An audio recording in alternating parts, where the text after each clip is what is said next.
अस्सलामुअलैकुम क्लास। कैसे हैं आप लोग? उम्मीद है सब खैरियत से होंगे आप लोग। अच्छा, हमने जो फर्स्ट लेक्चर किया था एसपीएसएस से रिलेटेड, उसमें हम ने देखा था कि हम वेरिएबल्स जो हैं वो कैसे बना सकते हैं एसपीएसएस के अंदर। और वेरिएबल्स जब हम बना लेते हैं तो उसके बाद जो डाटा है वो हम एसपीएसएस के अंदर कैसे इंटर कर सकते हैं। तो यहाँ तक तो हमने फर्स्ट लेक्चर में देख लिया था वेरिएबल्स बना के एंड देन डाटा इंटर करके। इसके अलावा मैंने आपको बताया था एसपीएसएस के अंदर आपके दो व्यूज़ होते हैं। एक आपका वेरिएबल व्यू होता है और एक आपका डाटा व्यू होता है। वेरिएबल व्यू का मैंने आपको बताया था कि वहाँ पे हम वेरिएबल्स जाके डिफ़ाइन करते हैं। जो हमारा क्वेश्चन ईयर होगा उसका हर जो क्वेश्चन होता है उसको हम एक वेरिएबल में कन्वर्ट कर सकते हैं। तो वो हमारे उस क्वेश्चन ईयर से हमारे वेरिएबल्स बन जाएंगे एंड देन जब वेरिएबल्स बन जाते हैं तो आपके पास वो यहाँ पे इस तरह से आपको शो होते हैं कॉलम के अंदर। जिस तरह भी हमारे पास name, gender, section, mid term 1, 2, 3 और फाइनल जो हैं ये वेरिएबल्स हैं और इसके अंदर हमने ये डाटा इंटर किया हुआ है। फिर मैंने आपको बताया था जब हम वेरिएबल डिफ़ाइन कर रहे होते हैं तो जब हम वेरिएबल का नाम रखते हैं तो उसमें हम स्पेसेस नहीं दे सकते नाम रखते हुए और स्पेशल कैरेक्टर्स भी नहीं यूज़ कर सकते। सिर्फ एक स्पेशल कैरेक्टर अंडरस्कोर जो है जो कि यहाँ पे आपको मिड अंडरस्कोर टर्म 1 के नाम से नज़र आ रहा है, तो ये हम अंडरस्कोर का साइन यूज़ कर सकते हैं। इसके अलावा और कोई साइन जो है वो हम नाम रखते हुए नहीं यूज़ कर सकते। इसके अलावा मैंने बताया था कि टाइप क्या होती है कि अगर आपने उसमें वर्ड्स इंटर करने हैं तो आप स्ट्रिंग रखेंगे, और अगर आपने नुमेरिक वैल्यूज़ रखनी है तो हम यहाँ से नुमेरिक रखेंगे।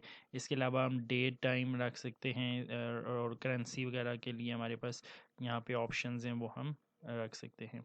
फिर मैंने आपको विड्थ का बताया था कि ये विड्थ जो होती है इसका क्या पर्पज़ होता है, डेसिमल का कहाँ पे यूज़ होता है। लेबल में मैंने आपको बताया था कि जो भी क्वेश्चन होता है उसको आप यहाँ पे तो जस्ट उसका वेरिएबल हम डिफ़ाइन कर देंगे नेम से, लेकिन और उसको समझने के लिए कि ये वेरिएबल था एक्चुअली क्या, क्वेश्चन क्या था, वो पूरे का पूरा क्वेश्चन आप यहाँ पे लेबल के अंदर लिख सकते हैं। यहाँ पे आप स्पेसेस भी दे सकते हैं और स्पेशल कैरेक्टर्स भी यूज़ कर सकते हैं।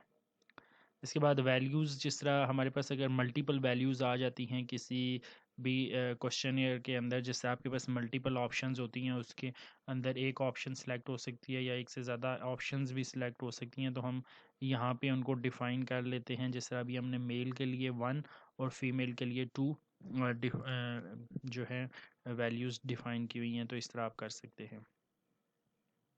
फिर हमने अलाइनमेंट देखी थी। मेजर मैंने आपको बताया हुआ है कि नॉमिनल, ऑर्डिनल क्या होता है और स्केल क्या होता है।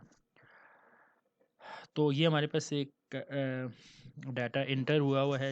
एक आप समझ लें इस तरह से कि हमारे पास स्टूडेंट्स हैं, उनका जेंडर डिफाइन हुआ है और डिफरेंट हमारे पास सेक्शंस हैं जिसके अंदर वो स्टूडेंट्स जो हैं वो पढ़ रहे हैं। और यहाँ पे उनके मिड टर्म 1, 2 और 3 के मार्क्स इंटर हैं और यहाँ पे फाइनल टर्म के उनके मार्क्स इंटर हैं। तो ये आपके पास एक डाटा है।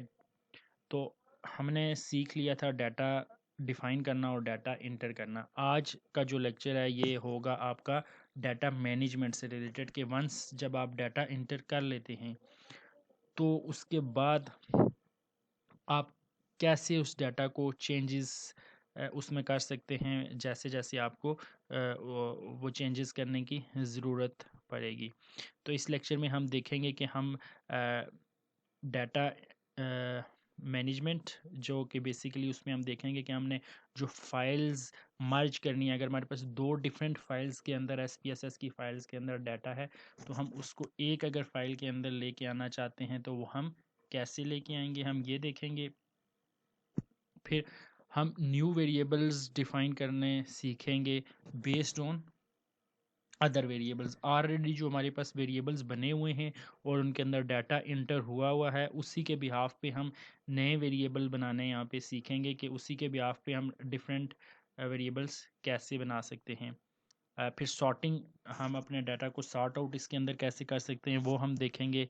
फिर केस बेस एनालिसिस, जिस तरह अभी मैंने आपको बताया कि हमारे पास स्टूडेंट्स हैं, स्टूडेंट्स मेल भी हैं और फीमेल भी हैं। जब हम एनालिसिस करना चाह रहे हैं, हम चाहते हैं कि सिर्फ फीमेल डाटा का एनालिसिस हो, मेल डाटा जो है वो उस एनालिसिस में इंक्लूड ना हो, तो वो हम कैसे करेंगे। एक तो ये आपको हम बताएंगे, और सॉर्ट कैसे करेंगे ये बताऊंगा मैं आपको। फिर कंप्यूट न्यू वेरिएबल, के हमारे पास जो वेरिएबल बने हुए हैं उससे हम न्यू वेरिएबल कंप्यूट कैसे करेंगे। रिकॉर्ड इनटू सेम वेरिएबल, एक वेरिएबल आपने सपोज एज डिफाइन कर दिया है, और एज को आपने क्या किया है कि आपने स्केल वैल्यूज़ ले ली हैं, लेकिन बाद में समहाउ आपको ज़रूरत पड़ती है कि आप उस एज की कैटेगरीज बना दें। जिस तरह 1 से 10 तक के लिए आप कोड वर्ड 1 यूज़ करना चाहते हैं, 10 से 20 तक के लिए 2 करना चाहते हैं, एंड ऑनवर्ड्स। तो फिर क्या करेंगे, आप सारा एज का जो वेरिएबल है उसमें आप दोबारा से तो वैल्यूज़ इंटर नहीं करेंगे, तो आप क्या करते हैं कि उसी जो आपके पास वेरिएबल बना हुआ है उसी की हम रिकोडिंग कर लेते हैं उसी वेरिएबल के अंदर। वो हम सीखेंगे कि वो हम कैसे कर सकते हैं। और हम यही सेम काम हम ये भी कर सकते हैं कि वो एज का वेरिएबल वहीं पे रहे, और एक एज कैटेगरीज का वेरिएबल हम अलग से बना लें on behalf of this first variable जो एज का बना हुआ है। तो ये दो तरीके होते हैं हमारे पास, या तो हम उसी वेरिएबल के अंदर कोडिंग कर दें, या हम एक नया वेरिएबल बना के तो उसी वेरिएबल के बिहाफ पे न्यू कोडिंग कर देंगे। हम देखेंगे कि कैसे होगा। तो आज हम यहाँ तक देखेंगे कि ये हम चीज़ें कैसे करेंगे, बाकी जो चीज़ें हैं वो बाद में हम डिस्कस करेंगे। तो सबसे पहले तो हम देखते हैं कि हम मर्ज कैसे कर सकते हैं। तो ये मेरे पास एक फ़ाइल है जिसमें मेरे पास 19 तक का डाटा इंटर है, और दूसरी ये मेरे पास फ़ाइल है डाटा अंडरस्कोर 1 के नाम से, जिसमें 3 मेरे पास मज़ीद डाटा है। लेकिन इसमें आपने एक बात नोट करनी है कि आपका जो वेरिएबल्स हैं वो सेम होने चाहिए दोनों फाइल्स के, तब आप फाइल्स को मर्ज कर सकते हैं। यानी कि ये जो मेरी फ़ाइल है इसके जो वेरिएबल्स हैं, नेम, जेंडर, सेक्शन, मिडटर्म 1 2 3 और फाइनल, वही सेम वेरिएबल मेरी दूसरी फ़ाइल के भी होने चाहिए। जैसे कि हम यहाँ पे देखें तो नेम, जेंडर, सेक्शन, मिडटर्म 1 2 3 और फाइनल। तो अगर आपके वेरिएबल्स दोनों फाइल्स में सेम है तो आप फिर फाइल्स को मर्ज कर सकते हैं। तो अब मेरे पास दो डिफरेंट फाइल्स के अंदर डाटा पड़ा हुआ है, मैं मर्ज करके उसको एक ही फाइल के अंदर लाना चाहता हूँ। तो मैं यहाँ पे जाऊँगा डाटा में, सबसे ऊपर यहाँ पे आपको देखें file, edit, view and then data. Data में जब आप आ जाएंगे तो इसके बाद यहाँ पे आपके पास ऑप्शन है मर्ज फाइल, और मर्ज फाइल के बाद हमने क्या करना है कि केसेस, डाटा हमारा ऑलरेडी इंटर हुआ है और हमने उसको केसेस को मज़ीद इसमें ऐड करना है जो अलग फ़ाइल में सेव हुए हैं। तो हम यहाँ से ब्राउज़ कर लेंगे फ़ाइल को कि हमारी फ़ाइल कहाँ पे पड़ी हुई है। तो मेरी जो फ़ाइल है ये पड़ी हुई है एफ़ ड्राइव में डाटा अंडरस्कोर 1 के नाम से। ये देखें जो मेरी दूसरी फ़ाइल है इसका नाम है, ये देखें डाटा अंडरस्कोर 1, उसमें ये डाटा पड़ा हुआ है। तो हम यहाँ से डाटा अंडरस्कोर 1 नाम को ब्राउज़ करके और ओपन कर लेंगे, एंड देन यहाँ से मैं क्या करूँगा, कंटिन्यू करूँगा। तो ये जो मेरे वेरिएबल वहाँ पे थे सारे के सारे वो वेरिएबल यहाँ पे सिलेक्ट हो गए हैं। मैं यहाँ से जस्ट ओके कर दूँगा। अब मैंने आपको ये भी बताया था कि हमारी विंडोज़ भी दो होती हैं SPSS के अंदर। एक वो विंडो होती है जिसको हम एडिटर विंडो कहते हैं, जिसके अंदर आपके वेरिएबल व्यू होता है और डाटा व्यू होता है, और दूसरी ये विंडो होती है आउटपुट विंडो। जो भी आप कमांड रन करेंगे उसकी आउटपुट आपको यहाँ पे रन होके नज़र आएगी। तो अभी देखें ऐड फाइल्स अंडरस्कोर फाइल, ये रीनेम, एवरेज, फ़िल्टर वगैरह, और ये एग्जीक्यूट हो गया जो हमने अभी रन किया है। तो अब हम रिज़ल्ट्स देखते हैं। ये देखें ये जो हमारी फ़ाइल थी इसके अंदर हमारा डाटा आके मर्ज हो गया। तो हमारे पास केसेस हो गए हैं 21, 22 एंड 23, और ये एक एक्स्ट्रा जो है इसको हम क्लियर कर देते हैं। ये एक्स्ट्रा इसलिए आया है कि यहाँ पे मेरे पास पहले 20 केसेस थे और उसमें से एक केस मैंने यहाँ से अभी रिमूव किया था तो उसका मैंने जो डाटा था वो रिमूव नहीं किया, इसलिए वो एक गैप आ रहा है। तो ये देखें अब हमारे 22 केसेस हो गए हैं। वो जो 2 फाइल्स थी, जिस तरह ये सबा, नासिर और फ़र्रुख, निसार और फ़र्रुख का था, तो ये देखें ये सेम आपका डाटा अब इस फाइल के अंदर आके मर्ज हो गया है। तो यहाँ ऐसे आप मर्ज भी कर सकते हैं अपनी फाइल्स को, अगर आप मर्ज करना चाहें। आपके पास 2 डिफरेंट फाइल्स हैं, क्योंकि जब आप प्रोजेक्ट कर रहे होंगे तो पॉसिबिलिटी है कि आप ग्रुप्स में करेंगे तो एक आपका ग्रुप मेंबर जो होगा वो अलग फाइल में डाटा बना रहा होगा, दूसरा अलग में, तो आपको बाद में फिर मर्ज करने की ज़रूरत पड़ेगी। तो आप इजीली मर्ज यहाँ से आके कर सकते हैं। डाटा में आएंगे और यहाँ से मर्ज फाइल्स में जाके ऐड केसेस करेंगे तो आपकी फाइल्स मर्ज हो जाएंगी। ठीक हो गया। नेक्स्ट है हमारे पास new variable based on other variable. अच्छा जी, न्यू वेरिएबल हम बनाना चाह रहे हैं बेस्ड ऑन अदर वेरिएबल। इसका क्या मतलब है कि अब हमारे पास यहाँ पे देखें मिड टर्म 1, 2 और 3, 3 मिड टर्म के एग्ज़ाम्स हैं जिनके अपने अपने मार्क्स हैं। हम चाहते हैं कि हम एक एवरेज निकाल लें मिड टर्म 1, 2 और 3 की, जो कि उनके मिड टर्म्स के मार्क्स की एवरेज हमें एक अलग न्यू वेरिएबल के अंदर रिप्रेजेंट हो जाए। तो हम एक न्यू वेरिएबल बनाने जा रहे हैं जो कि बेस कर रहा है मिड टर्म 1, मिड टर्म 2 और मिड टर्म 3 की, और कैलकुलेशन उसकी क्या होगी कि वो एवरेज निकालेगा इन तीनों मिड टर्म्स की, और वो एक नया वेरिएबल बन जाएगा। तो हम क्या करते हैं, हम ट्रांसफॉर्म में जाएंगे और यहाँ पे हमारे पास ऑप्शन आ रही है कंप्यूट वेरिएबल, तो इस पर हम क्लिक करेंगे। अब यहाँ पे आप नाम दे देंगे जो आपने नया वेरिएबल बनाना है। नेम के लिए मैंने आपको बताया है कि वही जिस तरह हम वेरिएबल का नाम देते हैं कि हम स्पेसिस नहीं यूज़ कर सकते, कोई स्पेशल कैरेक्टर नहीं यूज़ कर सकते सिवाय अंडरस्कोर के, तो हम उसी तरह इसका नाम देंगे। हम नाम देते हैं इसको एवरेज अंडरस्कोर मिड टर्म, तो AVG मिड में इसका कर देता हूँ नाम। तो ये हमने नाम इसका रख लिया टारगेट वेरिएबल का, यानी कि जो हमारा नया वेरिएबल बनेगा वो क्या होगा, एवरेज अंडरस्कोर मिड। उसके बाद लेबल अगर आप देना चाहें, जिससे हमने मैंने आपको बताया था कि लेबल क्या होता है, तो मैं यहाँ पे इसको लेबल दे देता हूँ कि average of mid term. Continue करते हैं हम।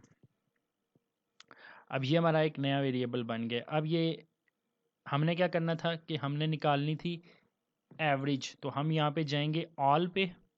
जब हम इस फंक्शन ग्रुप के अंदर ऑल पे क्लिक करेंगे तो हमारे सारे फंक्शंस जो हैं वो यहाँ पे नीचे ओपन हो जाएंगे। तो एवरेज जो होती है वो बेसिकली क्या होता है, मीन होता है। एवरेज एंड मीन दोनों सेम चीज़ हैं, तो हम यहाँ से मीन को सिलेक्ट करेंगे। तो मैं एम प्रेस करूँगा तो जो मेरे एम वाले हैं वो आ जाएंगे। यहाँ पे आपके पास एक मैक्सिमम का है, मीन है, मीडियन है, मिनिमम वैल्यू का है। तो अभी हमें जो चाहिए वो चाहिए मीन। मैं यहाँ से मीन को सिलेक्ट करके डबल क्लिक करूँगा तो यहाँ पे ऊपर मेरे पास आ गया मीन।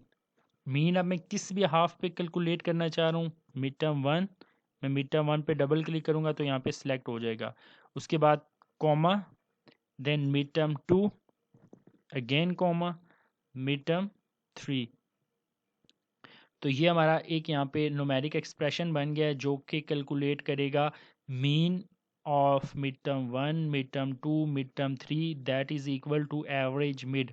यानी कि ये मीन कैलकुलेट हो के हमारा एवरेज मिड एक न्यू वेरिएबल बनेगा, उसके अंदर चला जाएगा।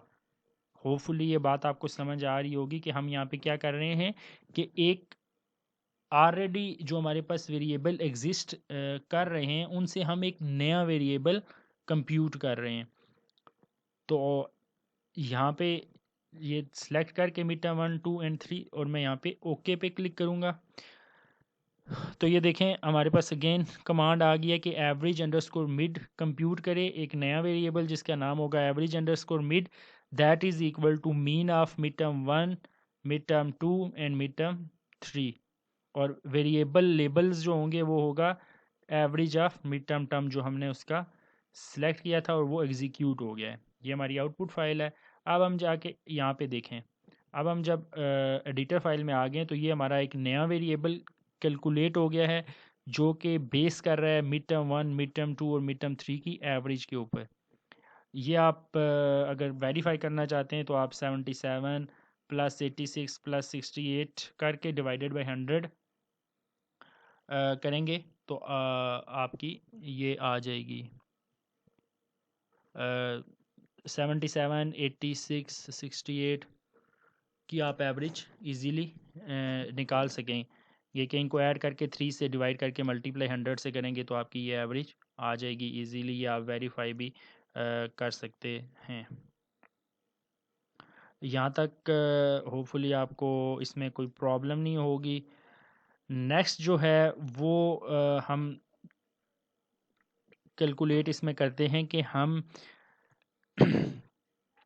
सॉर्टिंग इसमें कैसे कर सकते हैं। हमारे पास ये डाटा आपके पास है सपोज, तो इसको हम सॉर्ट आउट कैसे कर सकते हैं। सॉर्ट आउट से मुराद है कि अगर मतलब डिफरेंट हमारे पास वेरिएबल्स हैं, जिस तरह के नेम का एक अलग वेरिएबल है, जेंडर का एक अलग वेरिएबल है, सेक्शन का एक अलग वेरिएबल है। आप किसी भी वेरिएबल के बिहाफ पे सॉर्ट आउट इनको कर सकते हैं। तो हम पहले करते हैं जेंडर के बिहाफ पे इनकी सॉर्टिंग करते हैं। तो हम डाटा में आते हैं। डाटा में हमारे पास यहाँ पे ऑप्शन आ रही है सॉर्ट केसेस, क्योंकि ये हमारे पास सारे केसेस हैं, डाटा इनके अंदर इंटर हुआ है। तो मैं सॉर्ट केसेस पे क्लिक करूँगा।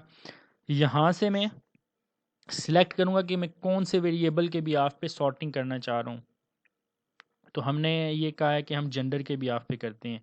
तो मैं यहाँ से जेंडर को सिलेक्ट करके इस एरो पे क्लिक करूँगा तो ये हमारा जेंडर जो है ये सिलेक्ट हो गया है। असेंडिंग ऑर्डर या डिसेंडिंग ऑर्डर। अब असेंडिंग ऑर्डर में हम करेंगे तो अगर 1 हमारा जो था वो मेल के लिए है तो सारे मेल जो हैं वो पहले आ जाएंगे और फीमेल वाले बाद में आ जाएंगे। और अगर 1 वेरिएबल हमने डिफ़ाइन किया हुआ था फीमेल के लिए तो फीमेल वाले पहले आ जाएंगे और मेल वाले बाद में आ जाएंगे। तो ये हमने असेंडिंग सेलेक्ट किया, ओके किया। ये हमारा सॉर्ट केसेस बाय जेंडर ए के नाम से एग्जीक्यूट हो गई है कमांड। और ये देखें हमारे मेल्स जितने भी थे वो सारे पहले आ गए हैं और जो फीमेल है वो बाद में आ गए। तो देखें मेल के लिए हमने जो कोड रखा था वो 1 था और फीमेल के लिए 2 था, इसलिए मेल वाले जितने भी हैं वो सारे पहले आ जाएंगे हमारे पास वेरिएबल, ये सारे जो हमारे पास डाटा है, और फीमेल वाला बाद में आ जाएगा। मैंने आपको ये बताया था कि एक जो रो होती है ये एक पूरे क्वेश्चन ईयर को डिफाइन करती है। यानी कि अगर आपके जो क्वेश्चन ईयर है उसमें आपने जो एक पेशेंट से डाटा लिया हुआ होगा वो एक रो में आपका डिफाइन हो जाएगा। सेकंड रो में सेकंड पेशेंट का डाटा होगा और थर्ड रो में थर्ड का। अब हम मज़ीद सॉर्टिंग करते हैं। यहाँ पे आप देखिएगा, अब हम सेक्शन के बिहाफ पे कहते हैं कि सेक्शन 1 वाले पहले आ जाएं, सेक्शन 2 वाले पहले आ जाएं, सेक्शन 3 वाले फिर आएँ उसके बाद। तो अगेन हम डाटा में जाएंगे, सॉर्ट केसेस। सॉर्ट केसेस में अब हम किस बिहाफ पे करना चाह रहे हैं, सेक्शन के बिहाफ पे। मैंने इसको सिलेक्ट किया असेंडिंग ऑर्डर एंड ओके।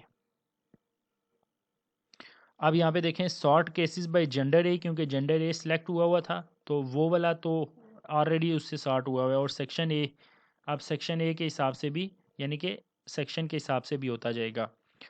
तो देखें यहाँ पे हमारे पास 1 सेक्शन वाले पहले आ गए, फिर 2 वाले, फिर 3 वाले, अगेन 1, 2 और 3। अब ये आपको कंफ्यूज कर रहा होगा कि अभी जो हमने सॉर्टिंग की है इसमें यहाँ तक तो ठीक है, लेकिन इसके बाद फिर 1, 2 और 3 क्यों आ रहे हैं।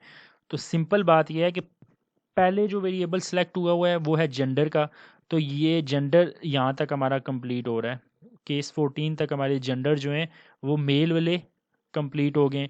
तो पहले जो सॉर्ट आउट जेंडर के हिसाब से किए हुए हैं उनको वो सेक्शन के हवाले से सॉर्ट आउट करेगा। उसके बाद हमारा आ रहा है फीमेल वाला, तो उन फीमेल के सेक्शंस को वो जब मेल वाले ख़त्म हो जाएंगे तो उसके बाद उनको मज़ीद सॉर्ट आउट करेगा फ़ीमेल के हिसाब से।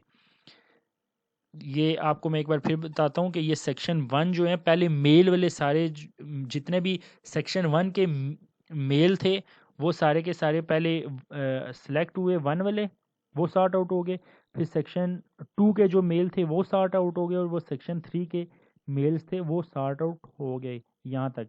इसके बाद हमारी फीमेल्स की सॉर्टिंग शुरू होगी, क्योंकि उससे पहले जो वेरिएबल हमारा सॉर्ट हुआ है वो जेंडर है, तो पहली हमारी जेंडर के हिसाब से सॉर्टिंग होगी। एंड देन जब फीमेल, जहाँ से हमारी फीमेल का शुरू हो रहा है, फिर फीमेल्स की सेक्शन की सॉर्टिंग वहाँ से स्टार्ट होगी। तो हमारी फीमेल्स के सेक्शन 1 वाले जो हैं वो फिर सॉर्ट आउट हुए, फिर 2 वाले और 3 वाले। होपफुली ये समझ लग गई होगी आपकी बात कि ये सेक्शन वाइज कैसे सॉर्ट आउट हमने किया है।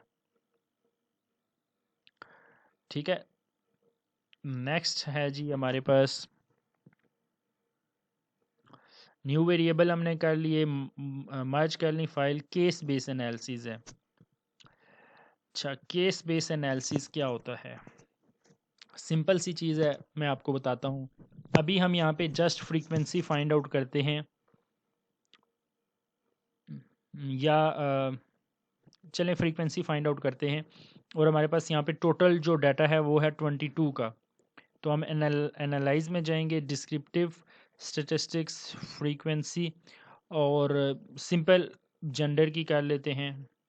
यहाँ से हम जेंडर सेलेक्ट करके ओके करेंगे, तो ये हमारे पास एक टेबल बनेगा। जो आपको यहाँ पे देखें टेबल क्या बता रहा है कि हमारे पास 14 फ्रीक्वेंसी है मेल की और 8 फीमेल की, यानी कि 14 पर मेल हमारे पास जो मेल हैं वो 14 है और फीमेल 18 है। तो ये कंप्लीट डाटा हमारे पास 22 का आ गया है। अभी हमने इस पर कोई फ़िल्टर नहीं लगाया, कोई सिलेक्ट केसेस के बिहाफ पे हमारा नहीं हो रहा, तो जितना भी एनालिसिस है वो यहाँ पे आपको शो हो रहा होगा। मज़ीद अगर मैं इसमें आपको एक और ग्राफ बना के बता देता हूँ कि यहाँ पे हम अगेन फ्रीक्वेंसी, जेंडर और चार्ट्स में से अगर हम कहते हैं कि एक हिस्टोग्राम का चार्ट बन जाए और कंटिन्यू कर लें, ओके। तो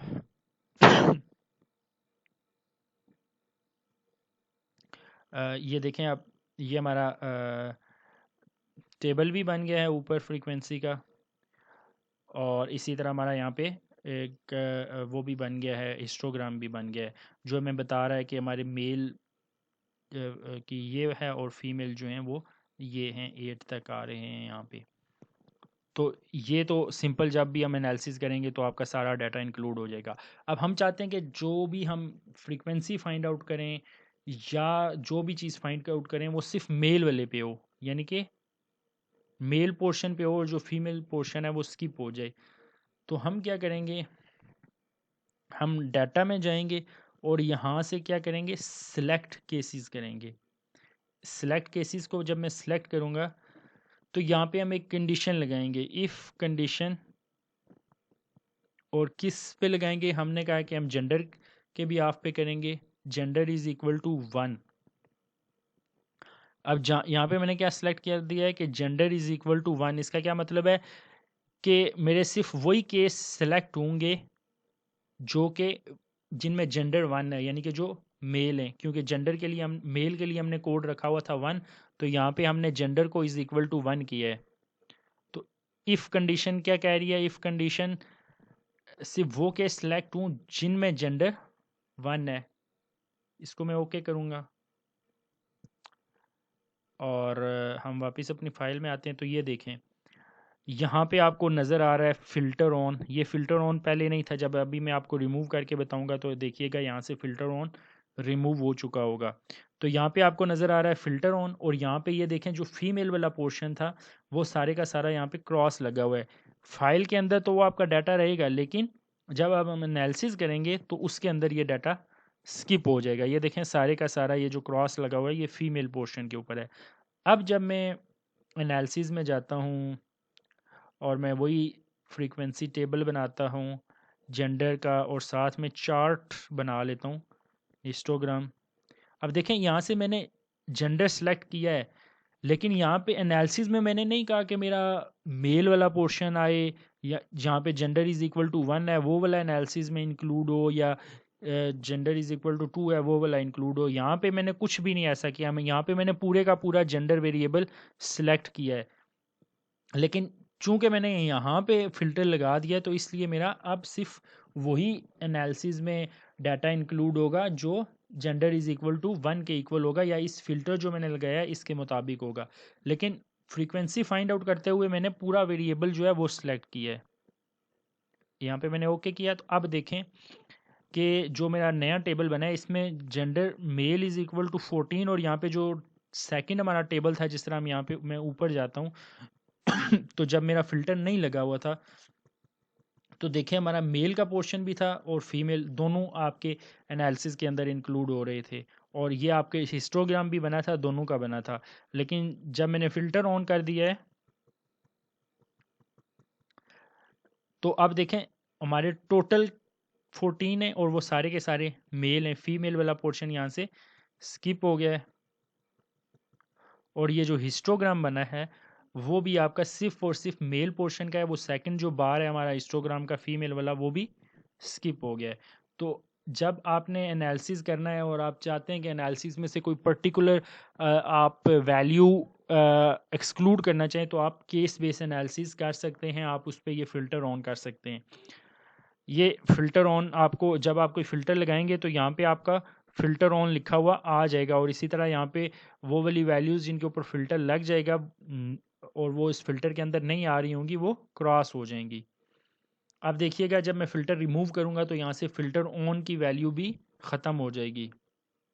मैं अगेन जाता हूँ डाटा के अंदर, सेलेक्ट केसेस, और यहाँ से क्या करता हूँ ऑल केसेस। जब मैं ऑल केसेस को सिलेक्ट करूँगा तो अब ये जो मैंने कंडीशन लगाई थी ये ख़त्म होगी, अब मेरे सारे के सारे जो केसेस हैं वो इंक्लूड हो जाएंगे। यहाँ पे मैंने ओके किया